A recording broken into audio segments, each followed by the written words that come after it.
اسپوکن تیوتوریال در Advanced Formatting and Protection در لیبره‌آفیس کلک خوش آمدید. در این برنامه یاد می‌گیریم که چگونه شیت با یک تب در اسپردشیت را پسورد پروتکت کنیم، رنج را برای دیتابیس تعریف کنیم، استفاده از گزینه‌های ساب توتال و ولیدیت سلز. در اینجا ما از اوبونتو لینکس نسخه 10/04 و لیبره‌آفیس سویت نسخه 3/3/4 استفاده می کنیم. Personal Finance Tracker.ods را باز می کنیم. ابتدا پسورد پروتکت که این فایل را یاد می گیریم. با استفاده از این گزینه تنها افرادی که رمز عبور را می دانند می توانند این فایل را باز کنند. از مین منیو شما فایل و سیو از را کلیک کنید. کادر محاوره‌ای سیو نمایان می شود.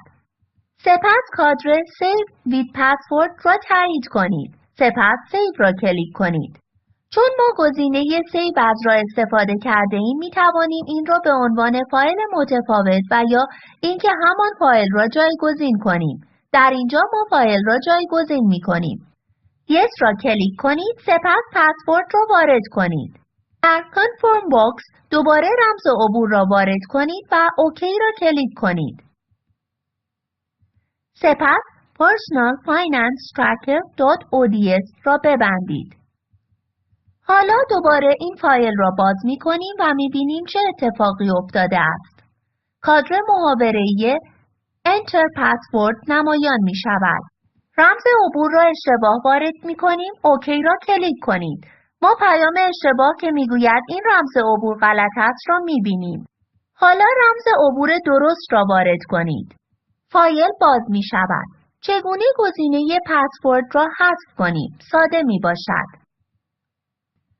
ما گزینه Save with Password را عدم تایید می کنیم. دوباره وقتی گزینه سیو را استفاده می کنیم ما می توانیم این را به عنوان فایل متفاوت و یا به عنوان جایگزین همین فایل ذخیره کنیم. فایل را جایگزین می کنیم، یس را کلیک کنید. حالا این فایل را کلوز و اوپن می کنیم. شما به رمز عبور برای باز کردن فایل نیاز ندارید. حالا یاد می گیریم که چگونه هر شیت در این فایل را پسورد پروتکت کنیم. در نوار منو، تولز، Protect Document و شیت را کلیک کنید. کادر محاوره‌ای Protect Sheet نمایان می شود. برای محافظت از شیت ابتدا گزینه‌های Select Locked Cells و Select Unlocked Cells را عدم تایید کنید. حالا در فیلد پسورد ما ABC را به صورت حروف کوچک وارد می کنیم و در فیلد Confirm دوباره رمز عبور را وارد می کنیم. اوکی را کلیک کنید. حالا سعی می کنیم که داده ها را در سل تغییر دهیم. ما نمی توانیم هیچ خانه ای را انتخاب کنیم. شیت را نمی توان تغییر داد. در مورد شیت های دیگر چطور؟ شیت 2 را کلیک کنید. یک سل را انتخاب می کنیم و سعی می کنیم آن را تغییر دهیم. کلک به ما اجازه ادیت کردن خانه ها در شیت های دیگر را می دهد. به شیت اول برمیگردیم. حالا شیت را آن پروتکت می کنیم. این ساده است. در نوار منو، تولز، پروتکت داکیومنت و شیت را کلیک کنید. کادر محاوره‌ای که رمز عبور را می خواهد نمایان می شود. ABC را با حروف کوچک وارد کنید و اوکی را کلیک کنید. ما دوباره می توانیم سل را انتخاب کنیم. حالا در مورد رنجز یاد می گیریم. شما می توانید محدوده سلز در اسپردشیت را تعریف و در دیتابیس استفاده کنید. هر ردیف در این دیتابیس رنج مطابق یک رکورد در دیتابیس و هر سل در یک ردیف مطابق یک فیلد در دیتابیس می باشد. شما مثل هر دیتابیس می توانید سورت، گروه، جستجو و همچنین محاسبات را روی محدوده خود انجام دهید. حالا دیتابیس را در Personal Finance Tracker.ods تعریف کرده و داده ها را سورت می کنیم. حالا آیتم ها را که در دیتابیس احتیاج داریم انتخاب می کنیم. همه داده ها در زیر عنوان SN تا اکانت را با هم انتخاب می کنیم. از قبل یاد گرفتیم که چگونه دیتا را انتخاب کنیم. حالا به دیتابیس خود نام می دهیم. در نوار منو ابتدا دیتا و سپس Define Range را کلیک کنید. در فیلد نیم شما DTBS که مخفف دیتابیس می باشد را تایپ کنید. اوکی را کلیک کنید. دوباره در نوار منو دیتا و Select Range را کلیک کنید. توجه کنید در کادر محاوره‌ای Select Database Range نام DTBS به عنوان دیتابیس آمده است. دکمه اوکی را کلیک کنید. حالا داده را در دیتابیس ما سورت می کنیم. در نوار منو دیتا و سورت را کلیک کنید. در کادر محاوره‌ای سورت شما فیلد سورت بای را کلیک کنید و SN را انتخاب کنید. سپس در سمت راست دیسندینگ را انتخاب کنید. در فیلد اول دن بای فهرست کشویی را کلیک کنید و کاست را انتخاب کنید. دوباره در سمت راست دیسندینگ را انتخاب کنید. در دومین فیلد دن بای فهرست کشویی را کلیک کنید و spent را انتخاب کنید و سپس دیسندینگ را انتخاب کنید. اوکی را کلیک کنید. در زیر عنوان SN داده ها به صورت نزولی مرتب می شوند. به همین صورت ما عملیات دیگر را در دیتابیس می توانیم انجام دهیم. کلیدهای Ctrl+Z را برای آندو کردن سورت فشار دهید و دیتای اصلی را به دست آورید.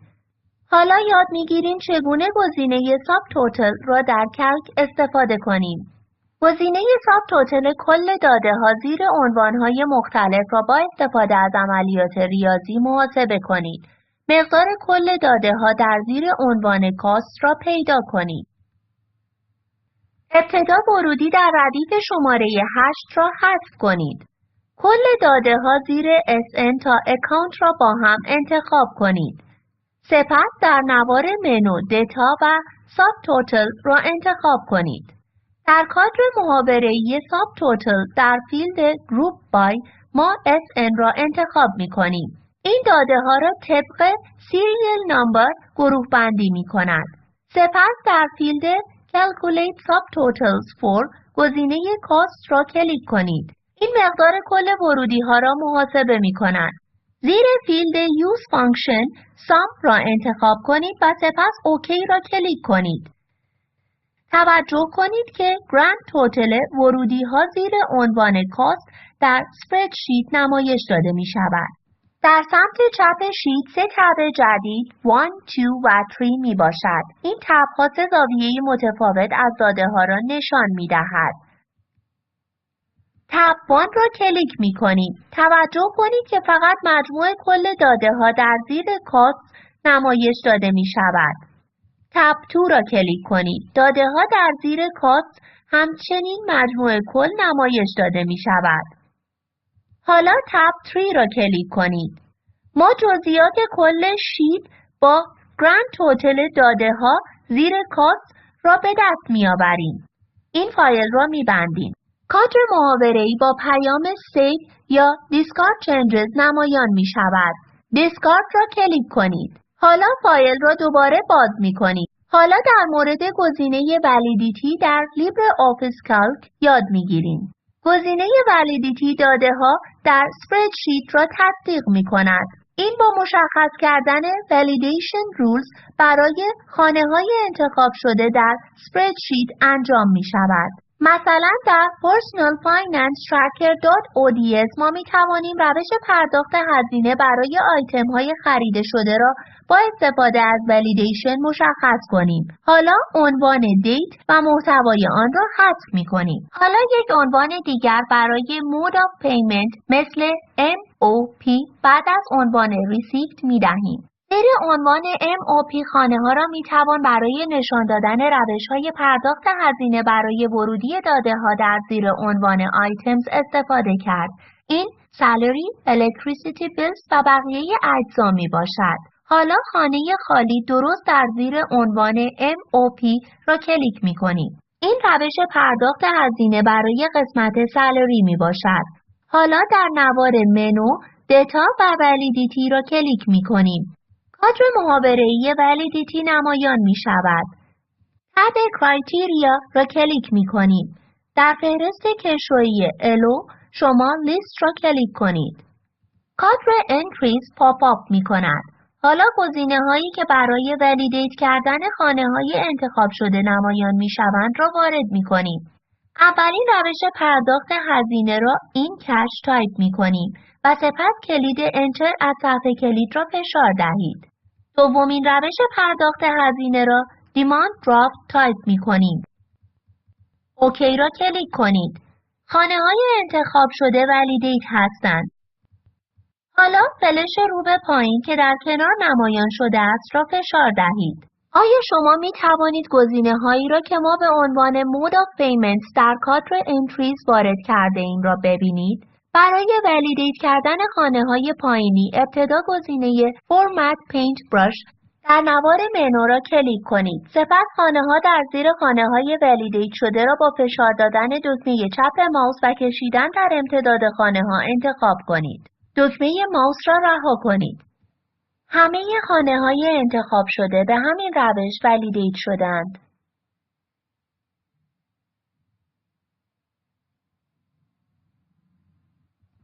حالا سل در زیر عنوان MOP را کلیک کنید و سپس فلش رو به پایین را کلیک کنید. هر دو گزینه برای روش پرداخت هزینه نمایان می شوند. گزینه این کش را انتخاب می کنیم. به همین روش شما می توانید کش با دیماند درافت را در خانه ولیدیت شده مطابق با روش پرداخت هزینه انتخاب کنید.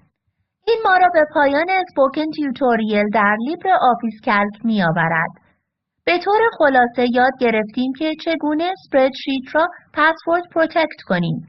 یک شیت یا تب را در فایل اسپردشیت خود پسورد پروتکت کنیم. چگونه محدوده دیتابیس را تعریف کنیم. چگونه ساب توتلز را استفاده و چگونه خانه ها را ولیدیت کنیم. ویدیو را در لینک زیر مشاهده کنید. این خلاصه پروژه اسپوکن تیوتوریال می باشد. اگر پهنای باند خوبی ندارید ابتدا دانلود و سپس مشاهده کنید. تیم این پروژه کارگاه آموزشی استفاده از اسپوکن تیوتوریال ارائه می دهد و به کسانی که آزمون آنلاین را قبول شوند گواهی نامه می دهد. برای جزئیات به contact@spoken-tutorial.org ایمیل بفرستید. پروژه اسپوکن تیوتوریال بخشی از پروژه تاک تو تیچر می باشد که تحت پشتیبانی نشنال میشن آن ادویکیشن از طریق ICT MHRD دولت هند می باشد. اطلاعات بیشتر در spoken-tutorial.org/nmeict-intro موجود می باشد. ترجمه و صداگذاری شبنم اقبال خان. با تشکر از شما.